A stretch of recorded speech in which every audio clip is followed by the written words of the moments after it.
Gente, eu se soubesse que o mundo ia acabar, eu só ia fazer o quê? Ajoelhar, orar, pedir perdão, pedir por favor, Senhor, me leve para as ruas de ouro do céu. Mas isso por enquanto não aconteceu. Mas porém, gente, eu falei com ninguém mais, ninguém menos que Meryl Streep, Leonardo DiCaprio, Jennifer Lawrence e com o diretor Adam McKay. Ai. Olha, Meteoro, você agora espera pra ver, tá? Fica aí com Lua Santana, porque agora eu preciso viver esse momento. Então dá só uma olhada no meu papo com o elenco e o diretor da nova produção da Netflix, Não Olhe Para Cima.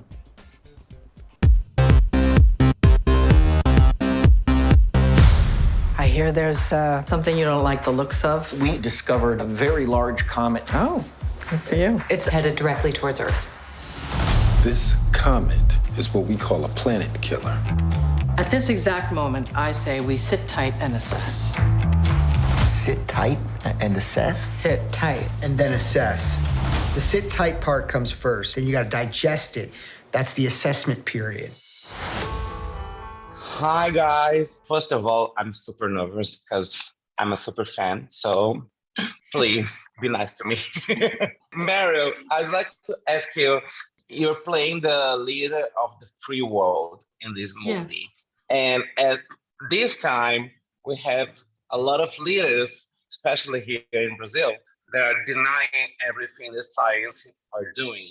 So what are your thoughts about leaders that are not like agreeing to science? I think part of it is a function of how we elect our leaders, that we elect them maybe for the wrong reasons, maybe because of how they seem, because they seem strong, or they represent something that makes us feel will shake up the status quo. But usually what happens is people get into power and they marry the status quo. And there's a lot of selfishness. Part of my character in this film is a leader of the kind. There are different leaders. Some are interested in the well-being of their people, and some are interested in their own well-being, primarily and thoroughly, in amassing power, keeping it, and keeping their poll numbers up. So I play that kind of leader, but thank God we have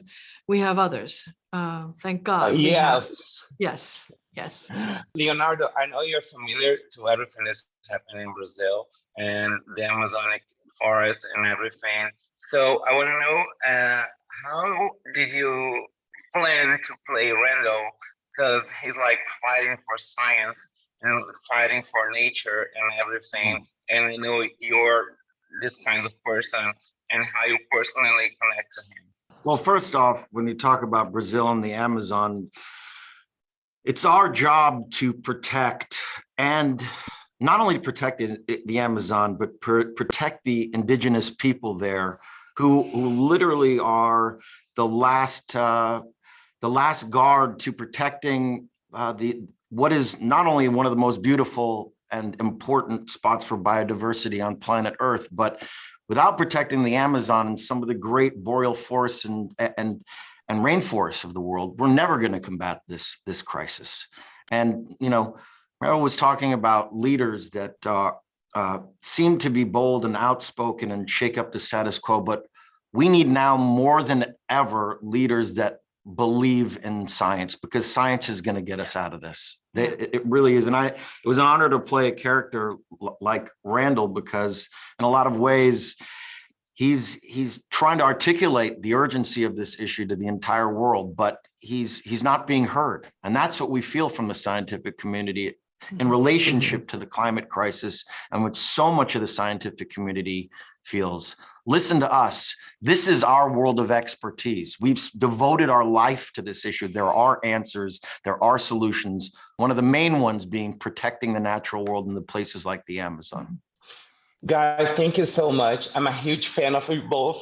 I'm super nervous. So now I'm going to Ipanema, and I'll have a caipirinha for you, for both of you. Bye-bye. Have a good day. Our guests today have made a pretty big discovery in space. How big is this thing, though? Can it destroy my ex-wife's house? Is that possible? There's a 100% chance that we're all going to die. Hey, Kate? Hey.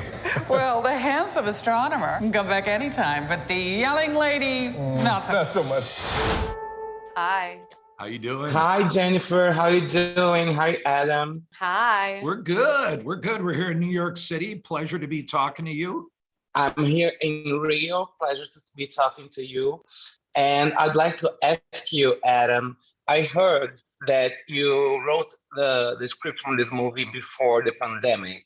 And I think after that, it has a whole new meaning because everything changed and we had so many people like doesn't believe in science. So did you expect that at any moment? And do you think there's a different meaning for this movie at this moment?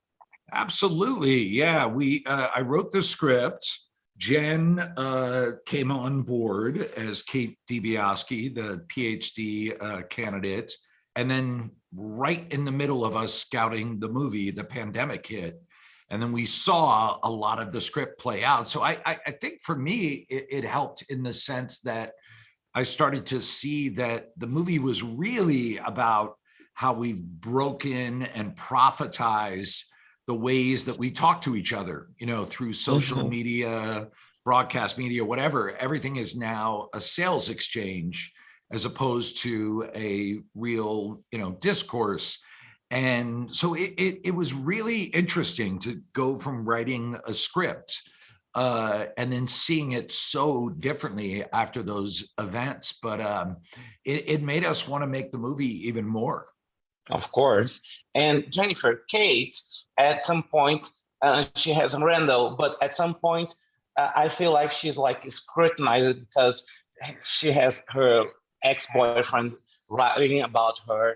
And do you think women still have a different treatment between these situations because they're always like discredited by other people trying to get women like they're less of a person?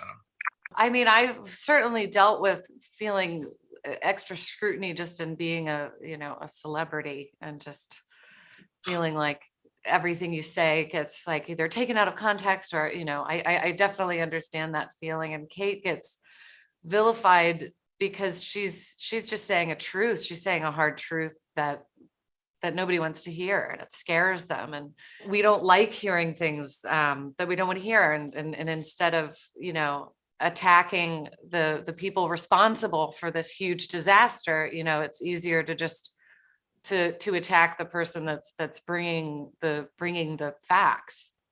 Yeah, and at the same time, we have a lot of political leaders that are like denying stuff and say, no, you shouldn't have the vaccines and everything. So what do you think about science and how we should respect and respond to people from they're actually studying things? I mean, there just shouldn't be, politics should not be involved in science. Science should not be politicized. It's, these are facts. And when science gets politicized, people die. We've seen that with COVID. We're seeing it with the climate crisis. So thank you so much, guys. I love the movie. Jennifer, I hope you still have the necklace that I gave you. I do. Of course I do. Thank you so much. Enjoy your night. I'm going to the beach now. Bye. Oh, so jealous. Be well. Bye-bye. Pleasure talking with you.